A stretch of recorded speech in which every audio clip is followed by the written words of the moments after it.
1, 2, 1, 2. Allô Houston, ici Paris, est-ce que vous me recevez?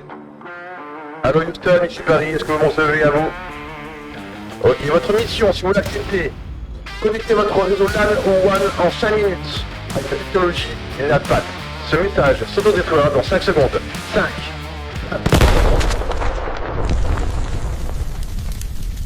Voilà team, salut à tous, j'espère que vous avez la forme. Vous l'avez compris, dans cette nouvelle vidéo ici, nous allons configurer ensemble du NATPAT afin de configurer notre réseau local ici vers Internet. Le contexte ici, je vous le présente. On a donc 4 PC connectés à une box qui ont déjà des IP statiques. On verra plus tard comment configurer un DHCP sur le routeur. C'est pas l'objet de la vidéo aujourd'hui.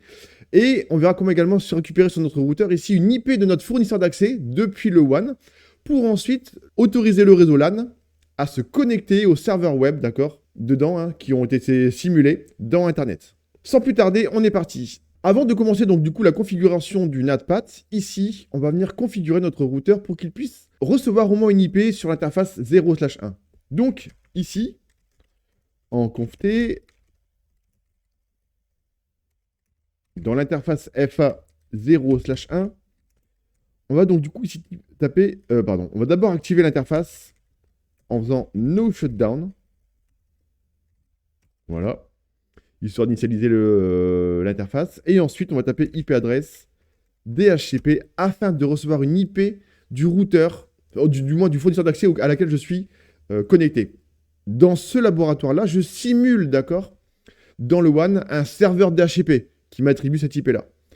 Normalement, j'ai dû recevoir automatiquement une IP, un masque, mais aussi une route qui me sert de passerelle, d'accord?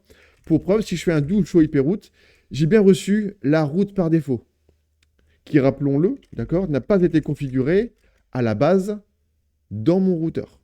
Donc, c'est bien le DHCP de mon fournisseur d'accès qui m'a donné tout ça, ok? Là, on a juste simulé un accès à un fournisseur d'accès tel Orange, SFR, Bouygues ou autre, j'en passe.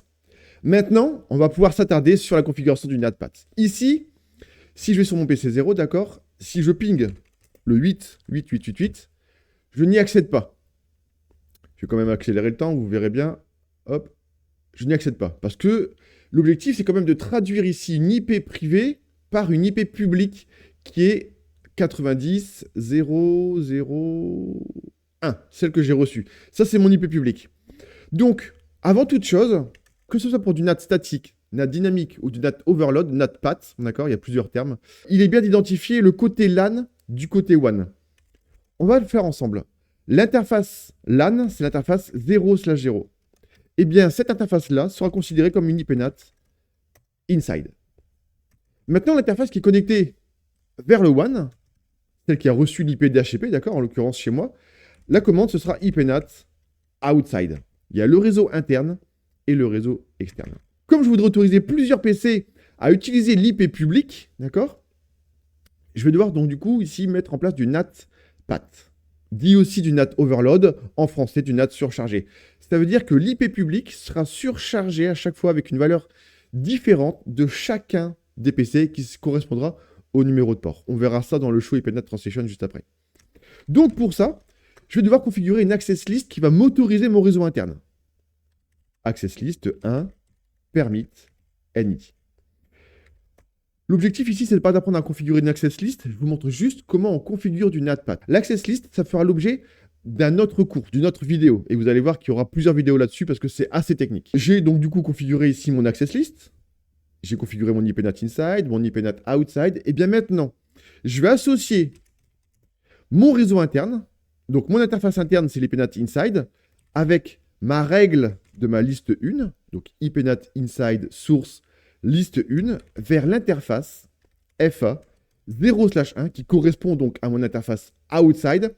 Et comme je veux associer du path également, j'ajoute la commande overload. De toute façon, même si vous n'ajoutez pas cette commande-là, automatiquement, elle va s'ajouter. Et bien ici, j'ai configuré ma relation access list vers l'interface outside. Et dans mon access list, ici, j'autorise quoi? J'autorise tout, à savoir tout mon réseau interne là, en l'occurrence. Donc, si je fais un petit show run pour vérifier, j'ai bien dans mon interface 0/0 IP NAT inside, interface 0/1 IP NAT outside. J'ai bien mon access list ici et ma relation access list vers l'interface outside. Et bien maintenant, testons. Si je lance un ping depuis mon PC de gauche vers Internet, j'accède à Google. Et si je fais un ping vers le google.fr, c'est le but, hein, google.fr, j'ai bien l'IP. Donc le DNS me répond bien avec la bonne IP. Requête peut-être ARP, voilà, et j'accède bien ici à Internet. Maintenant, pour test, on va se lancer dans le web browser.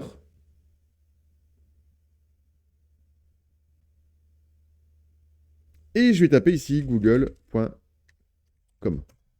J'ai bien la page ici de Google. Ok, donc ma recherche ici se fait bien. Mission accomplie.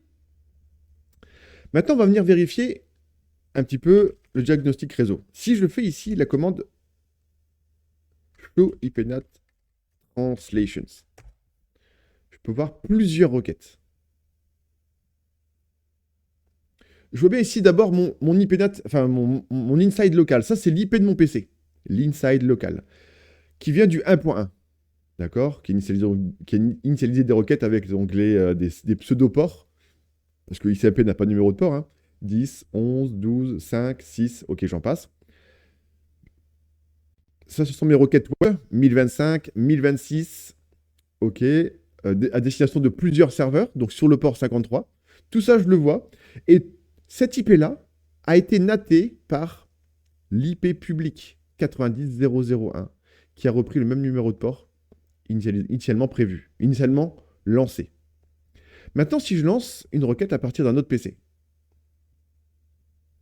depuis PC1, je vais également lancer ici une requête web. Ok, on tape google.com. J'ai bien aussi également ma requête. Ça fonctionne. Si je vais sur mon autre PC, vous allez voir qu'en fait, il y aura plusieurs IP qui seront natées. Et je tape google.com également. Ça fonctionne. Ok, j'ai bien mes requêtes. Si je retourne sur mon routeur ici et que je refais à nouveau un show IPNAT translations,